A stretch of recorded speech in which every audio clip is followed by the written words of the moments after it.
Hello students, मैं Prince Kumar आप सभी को स्वागत करता हूं अपने परिवार यूडी रोजगार में। यह क्लास आप सभी का रीजनिंग का क्लास होने वाला है। इस क्लास में जितने भी प्रश्न लिया गया है सभी प्रश्न आप सभी के एग्ज़ाम के पैटर्न पे आधारित होगा। वर्तमान समय में आपका एग्जामिनर जो पैटर्न का उपयोग कर रहा है तो वही पैटर्न पे आप सभी को इस क्लास में हर एक प्रश्न देखने को मिलेगा। यानी इस क्लास में आप सभी को टॉप 20 प्रश्न का सीरीज देखने को मिलेगा, जिसमें से हर एक प्रश्न आप सभी के एग्जाम में 100% हेल्पफुल साबित करेगा। तो आप लोग सभी प्रश्नों को प्रैक्टिस के रूप में बारीकता से सोल्व करना, हर एक प्रश्न का राइट आंसर आने के बाद कमेंट में करते चलना, और जो समझ में ना आए फिर मैं बता रहा हूँ आप लोग समझ लेना, ठीक है। लेकिन आप लोग खुद से सभी प्रश्न को सोल्व करने की कोशिश करना। तो चलो हम शुरू करते हैं। पहला प्रश्न देखो, पहला प्रश्न क्या करा है भाई? पहला प्रश्न करा है उस विकल्प का चयन करें जो तीसरे पद से उसी तरह संबंधित है जिस प्रकार पहला पद दूसरे पद से संबंधित है। देखो यहाँ पे आप लोग को बताना होगा कि जिस प्रकार पहला का संबंध दूसरे से है ना, उसी प्रकार यहाँ पे इसका संबंध यहाँ पे जो होगा वह किससे होगा। तो देखो यहाँ पे दे रखा है क्या और हमें बताना है क्या, पहले ये समझना होगा। तो देखो कार का संबंध क्या करा भाई? तो कार का संबंध गैरेज से, यानी कार और गैरेज में संबंध यहाँ पे क्या होगा ये हमें बताना होगा। तो कार और गैरेज का संबंध ये होता है कि कार को रखने की जगह या पार्क करने की जगह को क्या कहा जाता है भाई? तो गैरेज कहा जाता है। अब उसी प्रकार हवाई जहाज़ की बात करें तो हवाई जहाज़ की रखने की जगह या पार्किंग की जगह को क्या कहा जाता है भाई? तो हवाई जहाज़ के रखने की जगह या पार्किंग की जगह को हम लोग क्या कहते हैं? उड़ान गलत होगा, एयर होस्टेस गलत होगा, लैंडिंग गलत होगा, क्या होता है भाई? तो हैंगर। यानी जिस प्रकार कार के पार्किंग की जगह को गैरेज कहा जाता है, गैराज कहा जाता है, उसी प्रकार हवाई जहाज़ को रखने के स्थान को या पार्किंग की जगह को क्या कहते हैं? तो हैंगर कहते हैं। यानी हमारा राइट आंसर जो होगा वह क्या होगा? तो ऑप्शन नंबर 2 होगा, जो कि क्या है? तो बिल्कुल सही है और बिल्कुल सत्य है, ऑप्शन नंबर 2 है। ठीक है, समझ रहे हो? तो चले हम सब अगले प्रश्न पे। तो देखो 2 नंबर का प्रश्न समझना क्या कर रहा है भाई? कर रहा है सही संबंध बताएं। यहाँ पे आप लोग को सही संबंध बताना होगा कि जिस प्रकार 82 का संबंध 6 से है, समझना 82 का संबंध 6 से है, तो 76 का संबंध यहाँ पे किससे होगा ये हमें पता करना होगा। तो यहाँ पे हम कैसे पता करेंगे? कैसे आप लोग सोच सकते हो कि 82 से यहाँ पे 82 से जो 6 बना है ना, यह किस प्रकार बना है? अब उसी प्रकार 76 से यहाँ पे जो बनेगा वह क्या बनेगा, ये हमें पता करना होगा। तो हम कैसे पता करेंगे भाई? किस तरह से हम सोचेंगे? तो देखो हमें यहाँ पे सोचना होगा ना कि बड़ी संख्या से छोटी संख्या यहाँ पे हमें पता प्राप्त करना है। तो क्या तरीका हम अपना सकते हैं? तो देखो यहाँ पे 82 एक संख्या है और इन संख्या जो है कितने अंकों से मिलके बना है? तो देखो एक अंक और एक अंक यानी 2 अंक, एक 8 है और एक 2 है, यानी 8 और 2 से मिलके बना है। अगर मैं इस 8 को और इस 2 को आपस में हम क्या करें भाई? घटा दे। यानी इस 8 को और 2 को अगर हम आपस में घटाते हैं तो हमें क्या प्राप्त होता है? 6 प्राप्त होता है। 8 में 2 घटाओगे 6 प्राप्त होगा ना। और यहाँ पे क्या दे रखा है भाई? तो 6 दे रखा है। उसी प्रकार देखो 76 एक क्या भाई? तो संख्या, और 76 संख्या जो है किन किन अंकों से मिलके बना है? तो 7 से बना है और 6 से बना है। और इस 7 और 6 को जब हम आपस में घटाएंगे तो हमें कितना प्राप्त होगा भाई? तो 7 में से 6 जाएगा तो यहाँ पे क्या बचेगा? तो 1 बचेगा।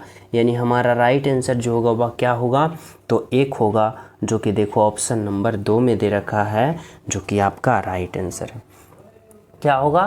तो ऑप्शन नंबर 2 होगा आपका राइट आंसर, बिल्कुल सही आंसर और सत्य आंसर। ठीक है, तो चले हम सब अगले प्रश्न पे। तो देखो अगला प्रश्न आप लोग समझना, 3 नंबर का प्रश्न जो है वह क्या कर रहा है? करा उस समुच्चय का चयन करें जिसमें संख्या उसी तरह से संबंधित है जैसे निम्नलिखित समुच्चय संख्या संबंधित है। देखो यहाँ पे आपका एग्जामिनर पूछ रहा है ना कि जिस प्रकार इतना का संबंध जो लॉजिक इसमें लगा रखा है ना, वही लॉजिक और वही संबंध कौन सा ऑप्शन में लगा रखा है जो आप सभी को बताना है। तो कैसे समझोगे? तो देखो हम इस तरीक़ा से सोच सकते हैं कि 4 है, 41 है और 5 है। अब बताओ 4, 41 और 5 में यहाँ पे क्या रिलेशन है भाई?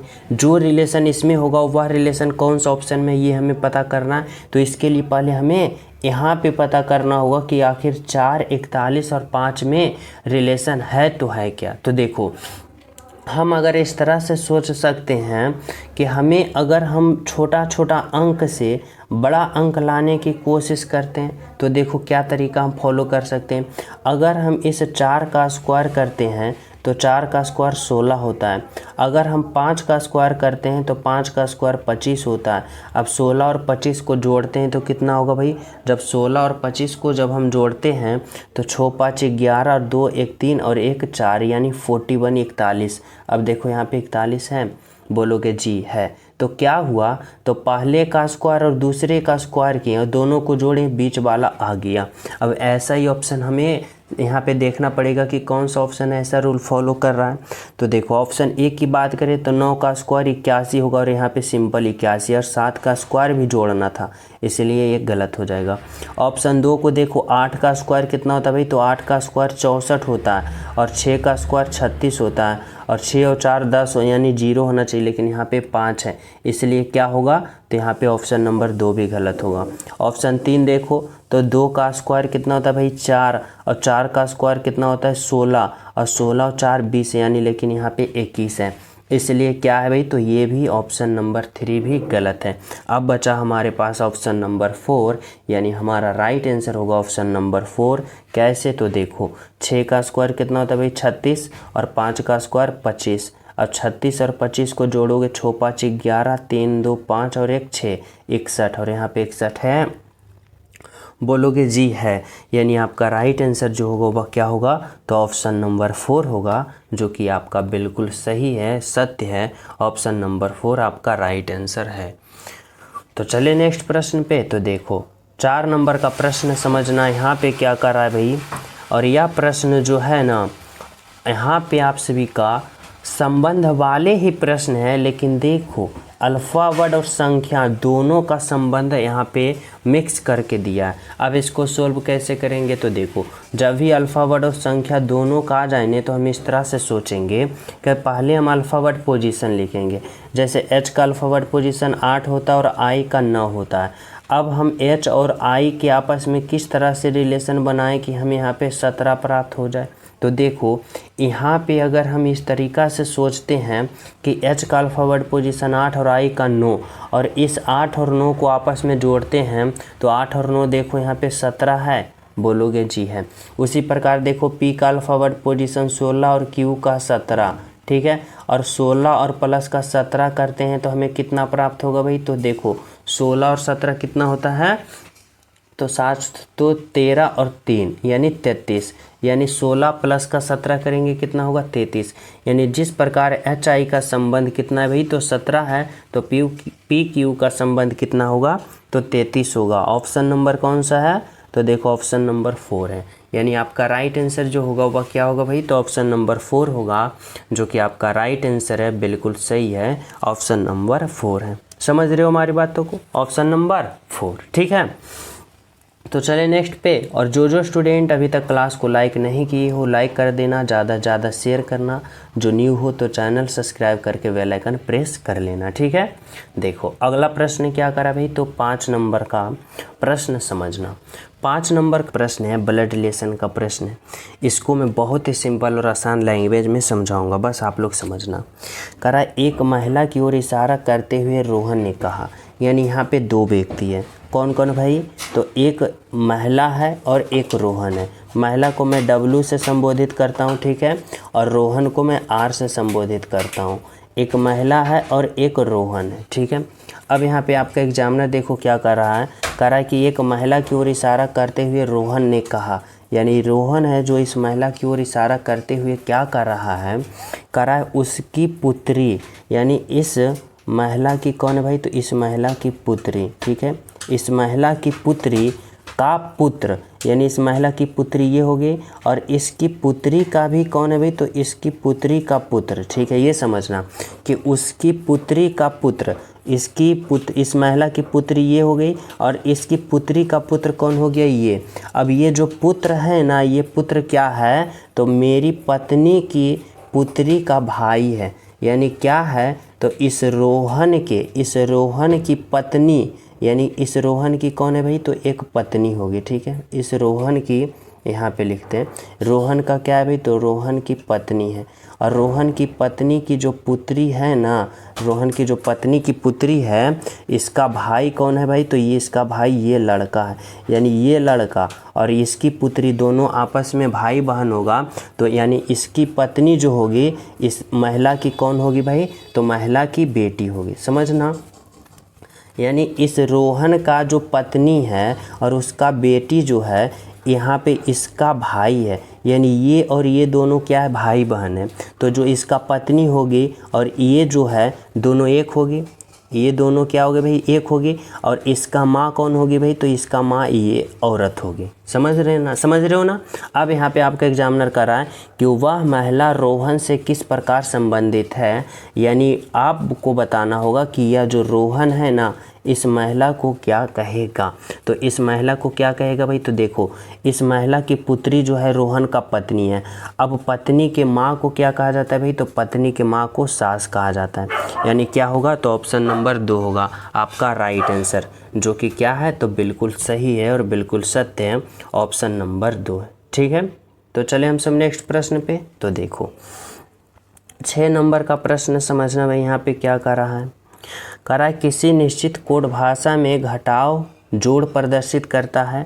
यहाँ पे भाग जो है, भाग जोड़ प्रदर्शित करता है, घटाव जो है गुना प्रदर्शित करता है, जोड़ जो है भाग को प्रदर्शित करता है, और गुना जो है घटाव को प्रदर्शित करता है। तो इतना का मान क्या होगा, यानी हमें इतना का मान बताना है। तो कैसे करेंगे, तो यहाँ पे हम बोर्ड मास का प्रयोग करेंगे। ठीक है, इससे पहले हम क्या करेंगे, तो जो जिसका मान बता रहा है उसका मान रखेंगे। देखो जैसे यहाँ पे 6 होगा, फिर देखो गुना का अर्थ क्या कर रहा है भाई, तो देखो गुना घटाव को प्रदर्शित करता है, यानी घटाव होगा 20।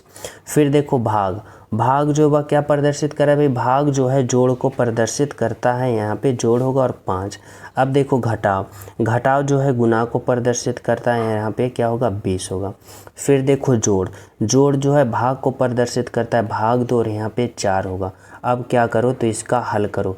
कैसे भाई, तो बोर्ड मास का प्रयोग करते हुए, यानी पहले भाग फिर गुना फिर जोड़ और अंत में घटाव। तो देखो यहाँ पे क्या होगा, 6 होगा, माइनस का 20 होगा, प्लस का 5 होगा, गुना का। अब देखो जब 20 में 4 से भाग दोगे तो क्या होगा भाई, तो 4 पचे का 20 यानी 5 होगा। अब हम क्या करेंगे, तो अब हम गुना करेंगे। तो 6 माइनस का 20 होगा, फिर क्या होगा भाई, जोड़ होगा, और 5 गुने का 5 25 होगा। ठीक है, अब देखो ये प्लस में और ये प्लस में, तो दोनों को जोड़ेंगे तो 25 और 6 कितना होगा भाई, तो 25 और 6 31 होगा। और 31 में जब 20 को घटा देंगे तो हमें कितना प्राप्त होगा, 11 प्राप्त होगा। और 11 कौन सा ऑप्शन में है, तो देखो ऑप्शन नंबर 1 में। यानी आपका राइट आंसर जो होगा वह क्या होगा, तो ऑप्शन नंबर 1 होगा, जो कि बिल्कुल सही, जो कि क्या है, तो बिल्कुल सही है, बिल्कुल सत्य है, ऑप्शन नंबर 1 है। ठीक है, तो चलिए हम सब अगले प्रश्न पे। तो देखो 7 नंबर का प्रश्न समझना, यहाँ पे क्या करा भाई, करा है निम्नलिखित 4 शब्दों में से 3 शब्द किसी प्रकार से एक समान है। ठीक है, और एक शब्द असमान है, असमान शब्द का चयन करें। देखो यहाँ पे आप लोग को बताना होगा, कि यहाँ पे 4 ऑप्शन दे रखा है। ठीक है, अब इन चारों ऑप्शन में आप सभी को बताना है कि 3 ऑप्शन एक समान है, लेकिन एक ऑप्शन सबसे अलग है, और जो सबसे अलग ऑप्शन है वह कौन है, ये आप सभी को बताना होगा। तो देखो अगर हम ऑप्शन 1 की बात करें तो पूछताछ है, ऑप्शन 2 में विचार है, ऑप्शन 3 में खोजना, ऑप्शन 4 में जांचना है। तो सबसे अलग ऑप्शन जो दिख रहा है वह कौन सा ऑप्शन है भाई, तो देखो अगर हम बात करें पूछताछ का, अगर हम बात करें खोजना का, अगर हम बात करें जांचना का, तो ये तीनों का एक ही अर्थ होता है, यानी किसी चीज़ को ढूंढना या खोजना। जैसे पूछताछ करना तो वह किसी चीज़ को ढूंढ रहा है, खोज करना वह किसी चीज़ को ढूंढ रहा है, और जांचना यानी किसी चीज़ को ढूंढ रहा है यानी पता कर रहा है। लेकिन जब हम विचार करना की बात करते हैं तो इसका अर्थ अलग होता है, यानी सबसे अलग जो होगा ऑप्शन नंबर 2 होगा, विचार करना, जो कि आपका क्या है, तो राइट आंसर है और बिल्कुल सही है ऑप्शन नंबर 2। ठीक है, समझ रहे हो। तो चले हम सब अगले प्रश्न पे। तो देखो 8 नंबर का प्रश्न, समझना क्या कर रहा है। देखो 8 नंबर का जो प्रश्न है ना, यह प्रश्न डायरेक्शन वाले हैं, दिशा वाले हैं। इसमें कुछ पॉइंट आप लोग को याद होना चाहिए। जैसे ये पॉइंट पता होना चाहिए कि ऊपर की ओर मैं उत्तर कहता हूँ, यहाँ पे ऊपर की ओर मैं क्या कहता हूँ भाई, तो ऊपर की ओर मैं उत्तर कहता हूँ, नीचे की ओर मैं दक्षिण कहता हूँ, इधर को मैं पूरब कहता हूँ और इधर को हम पश्चिम कहते हैं। ठीक है, इतना तो सभी विद्यार्थी को पता होगा, इतना सभी विद्यार्थी को पता है ना। अब हमें देखो यहाँ पे हमारा एग्जामिनर क्या कर रहा है, देखो कर रहा है, शिवानी अपने कार्यालय से दौड़ना आरंभ किया।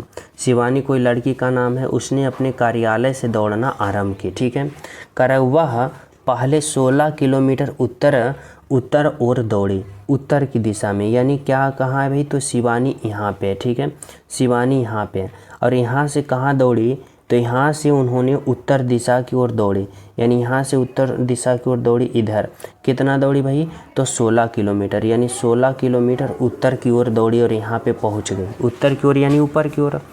करा फिर वह पूरब की ओर मुड़ती है और उसी दिशा में रूट अंडर 68 किलोमीटर दौड़ती है। अब यहाँ से पूरब दिशा दौड़ी तो कितना भाई, तो इधर पूरब दिशा इधर दौड़ी, और कितना भाई, तो रूट के अंदर में कितना 68 किलोमीटर दौड़ी पूरब की दिशा में। ठीक है, अब देखो कर रहा है यहाँ पे आपका एग्जामिनर, जो समझना कर रहा है, शिवानी अपने कार्यालय से, उसका कार्यालय यहाँ है, कार्यालय से कितना दूरी किस दिशा में तय की गई, तो यहाँ पे पहुँच गई। अब यहाँ से यहाँ के बीच की दूरी बताना है और किस दिशा में दौड़ी जो बताना है। तो देखो आप लोगों ने 12 में बहुत ही बारीकता से पढ़े होंगे कि ये लंब है, ये आधार है, ये लंब है और ये क्या है भी, तो कर्ण है। यानी हमें देखो यहाँ पे आधार और लंब का मान दे रखा है और कर्ण यानी हाइपोटेनस का मान हमें बताना है।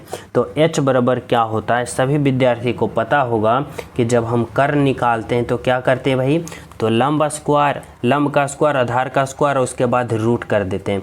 जैसे देखो अगर हम यहाँ पे बात करें कि यहाँ पे 16 का क्या करेंगे भाई, तो 16 का स्क्वायर, उसके बाद प्लस का क्या करेंगे भाई, तो रूट अंडर 68 का हम क्या करेंगे, तो स्क्वायर करेंगे। ठीक है, इतना का स्क्वायर करेंगे। अब देखो यहाँ पे मैं सोल्व करता हूँ। देखो 16 का स्क्वायर कितना होता है भाई, तो सभी विद्यार्थी को पता होगा 256। 16 का स्क्वायर 256 होता है ना। अब 68 से देखो 68 का यहाँ पे स्क्वायर से ये रूट हट जाएगा।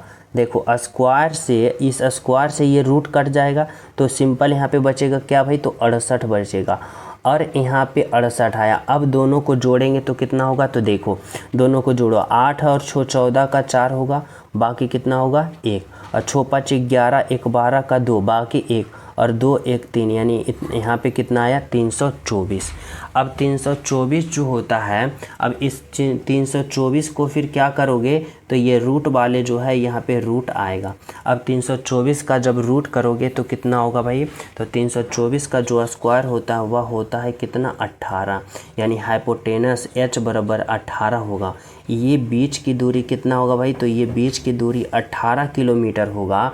और किस दिशा में, तो देखो इस दिशा में जा रहा है और इस दिशा को हम लोग यहाँ पे क्या कहते हैं, तो देखो यहाँ पे इस दिशा को हम लोग क्या कहते हैं, तो ऊपर से इधर से उत्तर होगा और इधर से क्या होगा, पूरब होगा। यानी इस दिशा को हम क्या कहते हैं, उत्तर पूरब कहते हैं। और उत्तर पूरब क्या होगा, तो उत्तर पूरब 18 किलोमीटर होगा, जो कि देखो ऑप्शन नंबर 1 में आपका राइट आंसर। यानी यहाँ पे क्या होगा भाई, तो उत्तर पूरब जो कि 18 किलोमीटर आपका राइट आंसर है। बिल्कुल सही है और बिल्कुल सत्य, ऑप्शन नंबर 1। ठीक है, तो चले हम सब नेक्स्ट प्रश्न पे। तो देखो अगला प्रश्न आप लोग समझना क्या कर रहा है। देखो 9 नंबर का प्रश्न समझना, यहाँ पे क्या कह रहा है भाई, समझो। 9 नंबर में कह रहा है रिक्त स्थान को पूर्ण करें, यानी बताना है कि इस भाट के जगह जो होगा वह क्या होगा। और यह प्रश्न जो है सीरीज वाले प्रश्न है। अब यहाँ पे आप लोग को समझना होगा कि इस भाट के जगह जो होगा वह आखिर क्या होगा। तो कैसे हम पता करेंगे, तो जब भी अल्फ़ावर्ड से कोई प्रश्न आ जाए ना, तो हम लोग क्या करते हैं, हम उसका अल्फ़ावर्ड पोजीशन पहले लिखते हैं। जैसे देखो, एक अल्फ़ावर्ड पोजीशन 1 होता है, डी का 4 होता है, सी का 3 होता है, ई का कितना होता है भाई 5 होता है, ई का फिर कितना होता है 5 होता है, और एफ़ का 6, फिर जी का 7 होता है और जी का 7 होता है। अब हमें क्या करना है, तो अगले 2 संख्या यानी अगले 2 अल्फ़ावर्ड को पता करना है। तो कैसे करेंगे, तो देखो यहाँ पे अब हम यहाँ पे क्या करेंगे, तो इस तरह से सोचेंगे कि ए से सी पे गया और सी से ई पे गया, ई से जी पे गया, तो यहाँ पे अगले पद हमें पता करना है। तो कैसे करेंगे, तो देखो अगर हम ए से सी पे जाते हैं तो ए का 1 सी का 3, यानी 1 से 3 पे जाते हैं तो क्या हो रहा है भाई, प्लस का 2 हो रहा है। अब देखो सी से ई पे जा रहे हैं, यानी सी का 3 ई का 5, यानी 3 से 5 पे जा रहे हैं तो यहाँ पे क्या हो रहा है भाई, प्लस का 2। अब देखो ई से जी पे जा रहे हैं, ई का 5 और जी का 7, यानी प्लस का 2।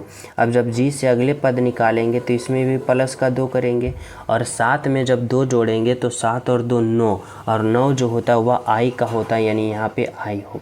क्या होगा भाई, तो आई होगा, यहाँ पे आई होगा। ठीक है, अब वही लॉजिक हम क्या करेंगे, तो इस वाले में अप्लाई करेंगे। किस वाले में, तो देखो डी से कहाँ पे जा रहे हैं, ई पे, डी का 4 ई का 5, यानी क्या हो रहा है भाई, प्लस का 1 हो रहा है। फिर देखो ई से एफ पे जा रहे हैं, यानी 5 से 6 पे, तो प्लस का 1। एफ़ से कहाँ जा रहे हैं भाई, जी पे, तो एफ़ का 6 और जी का 7, यानी प्लस का 1। अब जब हम जी से अगले पद निकालेंगे तो प्लस का 1 करेंगे, और 7 में 1 जोड़ेंगे 8, और 8 जो होता है वह किसका होता है भाई, 8 जो होता है एच का होता है। अब बताओ आई और एच कौन सा ऑप्शन में है, तो ऑप्शन नंबर 2 में, यानी आई एच जो है आपका राइट आंसर है, और वह ऑप्शन जो है ऑप्शन नंबर 2 में है आपका राइट आंसर, और बिल्कुल सही आंसर। समझ रहे हो, ऑप्शन नंबर 2। तो चलिए हम सब अगले प्रश्न पे। तो देखो अगला प्रश्न आप लोग समझना क्या कर रहा है, यहाँ पे 10 नंबर का प्रश्न देखो, कह रहा है श्रृंखला को पूर्ण करें। श्रृंखला को पूर्ण करें यानी यहाँ पे आप सभी को बताना होगा, यह जो सीरीज वाले प्रश्न है और संख्या का सीरीज है, तो इस भाट के जगह क्या होगा, कैसे पता करोगे, तो देखो यहाँ पे हम सोचेंगे 23 से 28 जिस प्रकार हुआ, 28 से 34 हुआ, 34 से 41 हुआ और 41 से 49 हुआ, तो अगले पद यहाँ पे जो होगा वह क्या होगा, कैसे पता करेंगे, तो देखो 23 से कहाँ पे गया भाई, तो 28 पे, यानी 23 से 28 पे गया तो क्या हुआ, तो प्लस का 5 हुआ, 23 प्लस का 5 28, 28 से 34 पे गया तो क्या हुआ भाई, तो प्लस का 6 हुआ, 28 हो 34, 34 से 41 पे हुआ गया तो क्या हुआ भाई, तो प्लस का 7 हुआ, 7 4 11 और 3 1 4। ठीक है, अब 41 से हम जब 49 पे जाएंगे तो प्लस का 8 हुआ है, 41 प्लस का 8 49, और 49 से जब हम अगले पद निकालेंगे तो यहाँ पे क्या करेंगे भाई, तो देखो सीरीज क्या चल रहा है, तो यहाँ पे जो सीरीज चल रहा है ना, +5 +6 +7 +8, तो इस बार क्या होगा, प्लस का 9 होगा। अब जब 49 में हम 9 जोड़ेंगे तो कितना होगा भाई, तो 49 प्लस का 9 58, यानी 58, यानी 58 कौन सा ऑप्शन में है, तो 58 देखो ऑप्शन नंबर 4 में, यानी आपका राइट आंसर जो है वह क्या निकल के आया, तो ऑप्शन नंबर 4 आया, जो कि आपका राइट आंसर है, बिल्कुल सही है, यानी ऑप्शन नंबर 4 है। ठीक है, ऑप्शन नंबर 4। तो चलिए हम सब नेक्स्ट प्रश्न पे। तो देखो यहाँ पे समझना 11 नंबर का प्रश्न क्या कर रहा है, यदि BAC के बैक को इतना और CA के ई को इतना, तो MADE को कितना लिखा जाएगा, ये बताना होगा। और यह जो प्रश्न है कोडिंग डिकोडिंग वाला प्रश्न है। यहाँ पे हमें समझना होगा BAC को इतना लिखा कैसे, तो देखो B है, A है, C है, K है। अब इतना को कितना लिखा भाई, तो इतना को 1 लिखा, 1 लिखा, 3 लिखा, 1 लिखा, 2 लिखा, यानी इतना को इतना लिखा तो कैसे लिखा ये हमें पता करना होगा। तो देखो यहाँ पे अगर हम बात करें ना, यहाँ पे क्या बात करें, ये बात करें कि देखो बी का अल्फ़ाबेट पोजीशन 2 होता है और 2 जो लिखा देखो अंतिम में लिख दिया। ए का अल्फ़ाबेट पोजीशन 1 होता है और यहाँ पे 1 लिखा अंतिम से। सी का 3 होता है और 3 लिखा यहाँ, और के का 11 होता है और 11 कहाँ लिखा, तो यहाँ पे लिखा। अब क्या करना है, तो वही इसमें देखो वही लॉजिक इसमें फॉलो कर रहा है। तो यहाँ पे क्या है, CAKE, सी है, ए है, के है और ई है, ठीक है। अब इतना का कोड वर्ड क्या लिखा भाई, तो देखो इतना का कोड वर्ड हमें लिखना है ना, यानी इस तरह से कि जो पहले है उसका अंत में लिखना है। तो सी का अल्फ़ाबेट पोजीशन 3 होता है और 3 अंत में लिखना है। ए का 1 होता है तो यहाँ पे 1 लिखना है। फिर देखो के का 11 होता है तो 11 यहाँ पे लिखना है, और ई का कितना होता है 5, तो यहाँ पे 5 लिखना है। अब देखो 5 11 13, 5 11 13, यहाँ पे क्या हो रहा है, जो इतना यहाँ पे इतना कोड वर्ड है ना, तो बिल्कुल है। यानी यहाँ पे क्या किया ना कि यहाँ पे जो पहले अल्फ़ाबेट है उसका अल्फ़ाबेट पोजीशन पीछे से लिखना शुरू किया, तो इसका भी हम वही करेंगे। तो देखो यहाँ पे कितना है भाई, तो एम है, ए है, डी है और ई है। अब इसका हम कैसे लिखेंगे, तो इस तरीक़ा से, पहले क्या है भाई, तो एम का अल्फ़ाबेट पोजीशन अंतिम में लिखेंगे। तो एम का कितना होता है 13 होता है। ए का कितना होता है भाई 1 होता है तो 1 लिखेंगे। डी का कितना होता है भाई, तो 4, और ई का कितना होता है, तो ई का 5, यानी यहाँ पे क्या आ गया, तो 54113, 54113 ऑप्शन नंबर 2 में है आपका राइट आंसर, बिल्कुल सही आंसर, यानी ऑप्शन नंबर 2 क्या होगा भाई, तो ऑप्शन नंबर 2 जो होगा आपका राइट आंसर होगा। ठीक है, समझ रहे हो। तो चले हम सब अगले प्रश्न पे। तो देखो अगला प्रश्न आप लोग समझना, 12 नंबर का प्रश्न क्या करा है, दिए गए विकल्पों में से वह शब्द चुनिए जो दिए गए शब्द के अक्षरों का प्रयोग करके नहीं बनाया जा सकता है। यानी इतना का प्रयोग करके कौन सा ऑप्शन है जो नहीं बनाया जा सकता है, ये बताना होगा। तो कैसे करोगे समझना, यहाँ पे क्या दे रखा है भाई, ऑप्शन नंबर 1 को चेक करो, VOTE। देखो भी है, ओ है, टी, देखो इसमें टी कहीं ओवरऑल है ही नहीं, यानी ऑप्शन नंबर 1 ही बनाया जा सकता है। हमारा यहाँ पे एग्जामिनर पूछ रहा है कि कौन नहीं बनाया जा सकता है भाई, तो ऑप्शन नंबर 1 है जो नहीं बनाया जा सकता है, यानी आपका राइट आंसर जो होगा ऑप्शन नंबर 1 ही होगा। अगर ऑप्शन 2 को देखोगे, ये बनाया जा सकता है, ये भी, और जो नहीं बनाया जाएगा वे आपका राइट आंसर होगा, तो ऑप्शन नंबर 1 आपका राइट आंसर है। ठीक है, समझ रहे हो। तो चलिए नेक्स्ट पे। तो देखो 13 नंबर का प्रश्न समझना क्या करा है कथन निष्कर्ष वाले प्रश्न करा है, सभी गेंद नाव है। देखो यहाँ पे जितना भी गेंद है ना, यहाँ पे जितना भी गेंद है, यह सभी गेंद जो है ना, यह सभी गेंद जो है वह क्या है भाई, तो सभी गेंद जो है वह नाव है। ठीक है, सभी गेंद जो है वह क्या है, नाव है। कह रहा है सभी नावें कार है, यह जितना भी नाव है ना, यह सभी नाव क्या है भाई, तो सभी नाव कार है। ठीक है, अब हमें क्या करना है, तो निष्कर्ष पे आ जाना है। निष्कर्ष 1 क्या कर रहा है कि कह रहा है कुछ कारें गेंद है, कुछ कारें, यहाँ पे कार है, गेंद यहाँ पे, तो कुछ कारें गेंद हो सकता है। तो देखो गेंद जो है कार के अंदर है, यानी कुछ कारें गेंद हो सकता है, तो जी हो सकता है। 2 में देखो क्या करा है भाई, कह रहा है सभी गेंद कार है, सभी गेंद, यह सभी गेंद जो है इस कार के अंदर है, बिल्कुल है, यानी क्या होगा, तो निष्कर्ष 2 भी सही होगा। अगर हम बात करें यहाँ पे निष्कर्ष 3 का, तो निष्कर्ष 3 क्या कर रहा है सभी कार गेंद है, सभी कार यहाँ है। अब सभी कार इस गेंद वाले के अंदर है नहीं ना, बल्कि गेंद जो है कार के अंदर है, कार जो है गेंद के अंदर नहीं है, यानी इसके लिए क्या होगा, तो इसके लिए निष्कर्ष नंबर 3 गलत होगा। अब यहाँ पे हमें क्या निकला भाई, तो निष्कर्ष 1 और 2 सही है। देखो ऑप्शन नंबर 4 में, ऑप्शन नंबर 4 कह रहा है केवल और केवल निष्कर्ष 1 और निष्कर्ष 2 अनुसरण करता है, जो कि आपका राइट आंसर है, बिल्कुल सही है, ऑप्शन नंबर 4 है। ठीक है, समझ रहे हो।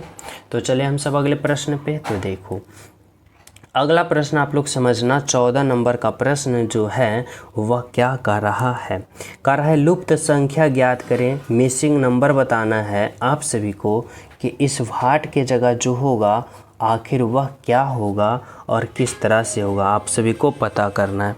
तो कैसे सोचोगे, तो देखो हमें सोचना होगा यहाँ पे कि जिस प्रकार 4 से 5 हुआ है, 5 से 9 हुआ है, 9 से 14 हुआ है, अब उसी प्रकार यहाँ पे इस तरह से 14 से 23, फिर 37, फिर 60, तो यहाँ पे क्या होगा ये आप लोग को बताना होगा।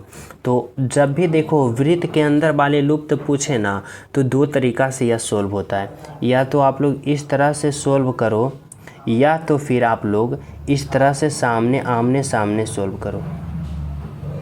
ठीक है, तो यहाँ पे हम क्या करेंगे, तो पहले हम इस तरीक़ा से सोल्व करने की कोशिश करेंगे। तो देखो अगर हम 4 से 5 लाने की कोशिश करते हैं और 9 और 14, तो देखो इसमें लॉजिक लगा रखा है ना, बहुत ही सिंपल।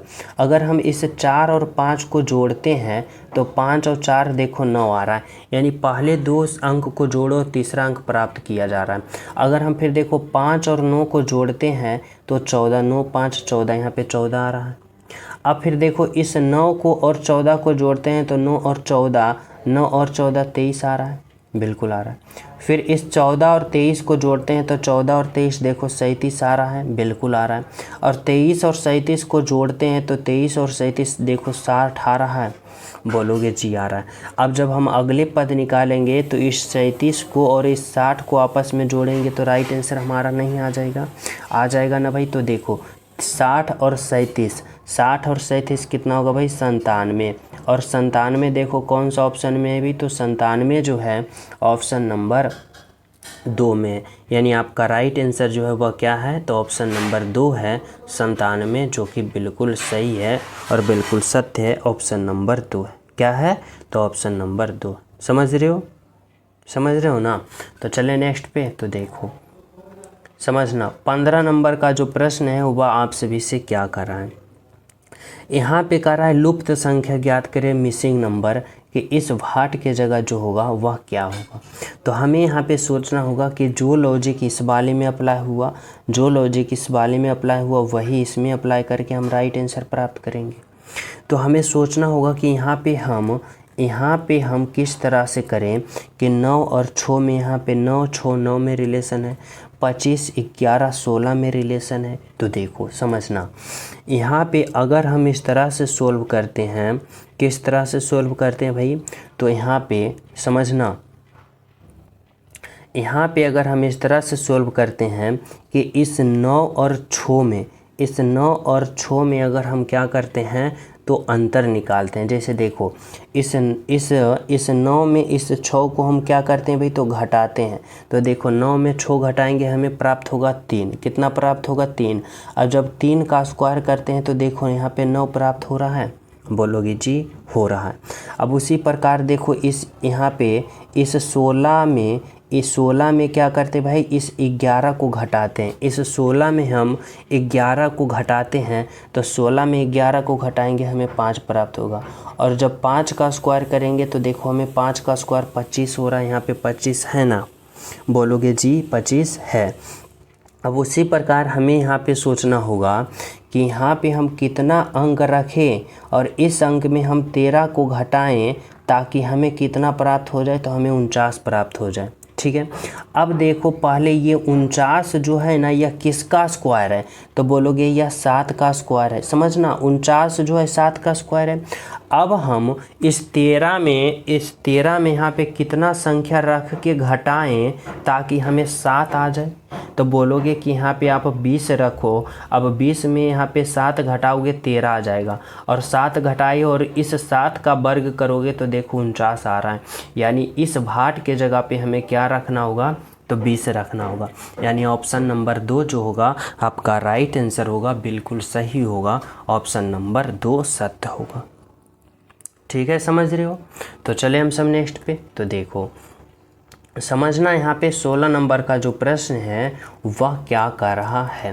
कर रहा है निम्नलिखित वाक्यांशों के तार्किक और सार्थक कर्म को इंगित करने वाले सही विकल्पों को चुनें। यहाँ पे बताना होगा कि दुनिया है, मुंबई है, गेटवे ऑफ इंडिया है, एशिया है, महाराष्ट्र है, भारत है। अब आप लोग को बताना होगा कि सबसे पहले कौन होगा, उसके बाद और फाइनल अंत में कौन होगा। कैसे पता करोगे, समझना। अगर हम यहाँ पे बात करें कि सबसे पहले कौन होगा, तो सबसे पहले की बात करें तो देखो यहाँ पे क्या होगा भाई, तो गेटवे ऑफ इंडिया होगा, यानी 3 नंबर।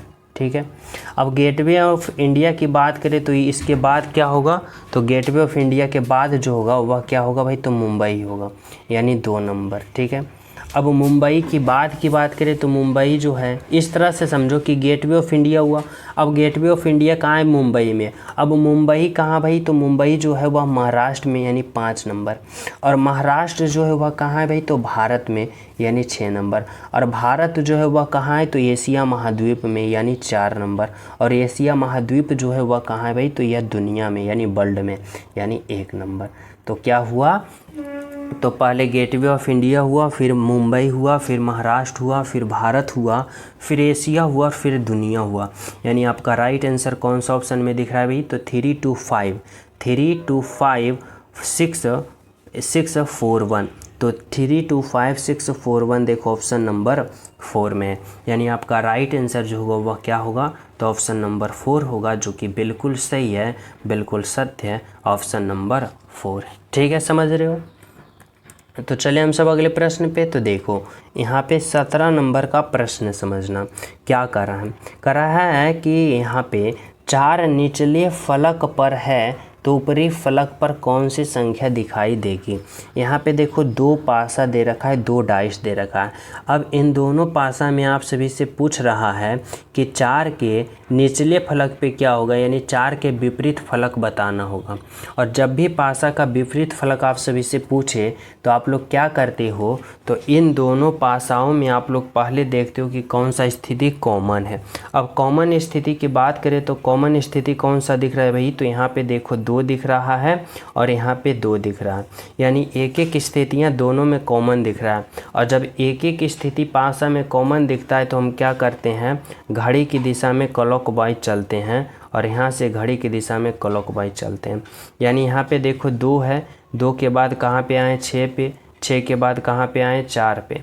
फिर देखो यहाँ पे 2 है, 2 के बाद कहाँ आए 5 पे और 5 पे के बाद कहाँ आए 3 पे।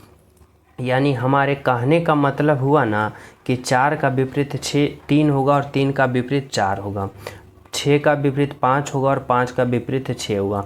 और हमसे पूछा क्या भाई, तो 4 के निचली फलक यानी 4 के विपरीत वाले फलक कौन सा होगा। तो देखो 4 का विपरीत क्या है, 3 है, यानी ऑप्शन नंबर 1 होगा। आपका राइट आंसर जो होगा वह क्या होगा भाई, तो ऑप्शन नंबर 1 होगा, जो कि क्या है, तो बिल्कुल सही और बिल्कुल सत्य है, ऑप्शन नंबर 1 है। ठीक है, समझ रहे हो। तो चले नेक्स्ट पे। तो देखो यहाँ पे 18 नंबर का प्रश्न समझना क्या कर रहा है।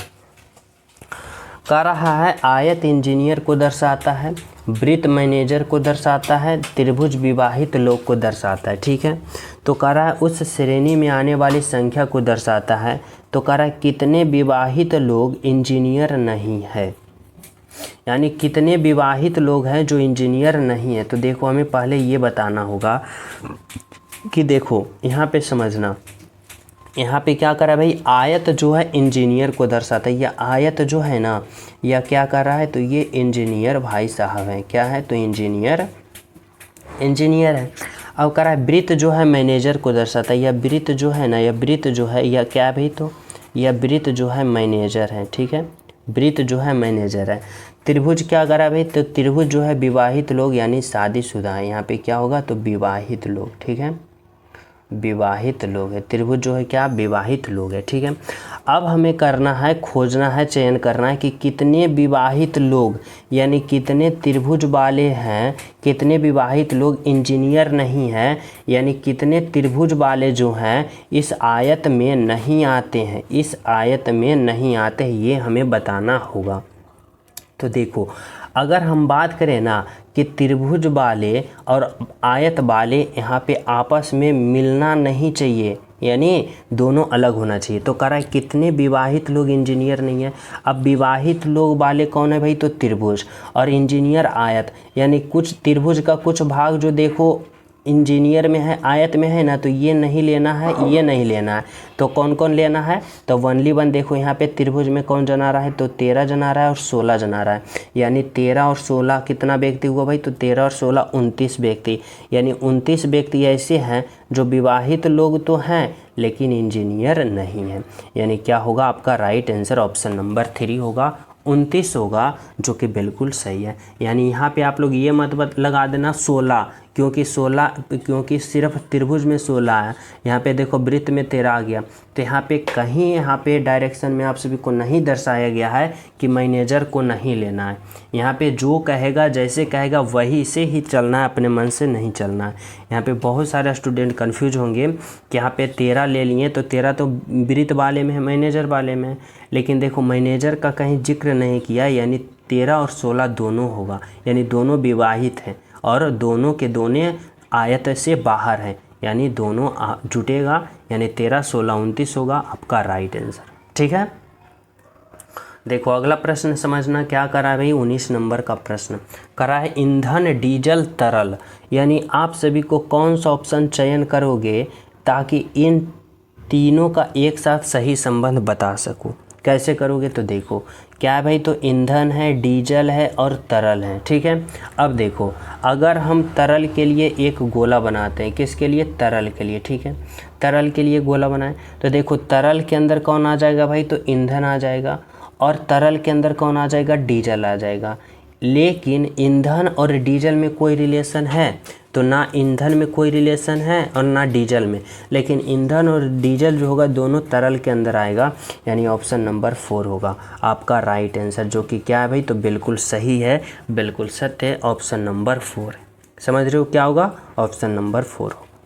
तो चले हम सब अगले प्रश्न पे। तो देखो 20 नंबर का प्रश्न समझना क्या करा है, निम्नलिखित आकृति को बनाने के लिए कम से कम कितनी सीधी रेखाओं की ज़रूरत है। यानी इस आकृति में आप सभी को काउंट करना है कि कितनी सीधी रेखाएं हैं, आप लोग को बताना होगा। और यह प्रश्न मैं आप सभी को होमवर्क के रूप में देना चाहता हूं। सभी विद्यार्थी इस प्रश्न का राइट आंसर कमेंट में बताना, ठीक है। और जो स्टूडेंट अभी तक क्लास को लाइक नहीं किए हो, लाइक कर देना, शेयर कर देना। जो न्यू हो तो चैनल सब्सक्राइब करके बेल आइकन प्रेस कर देना, ठीक है। और अंत में प्यारा सा कमेंट ज़रूर करना इस क्लास के बारे में। तो मिलते हैं आप सभी को अगले क्लास में, जब तक सभी को हमारे तरफ से जय हिंद।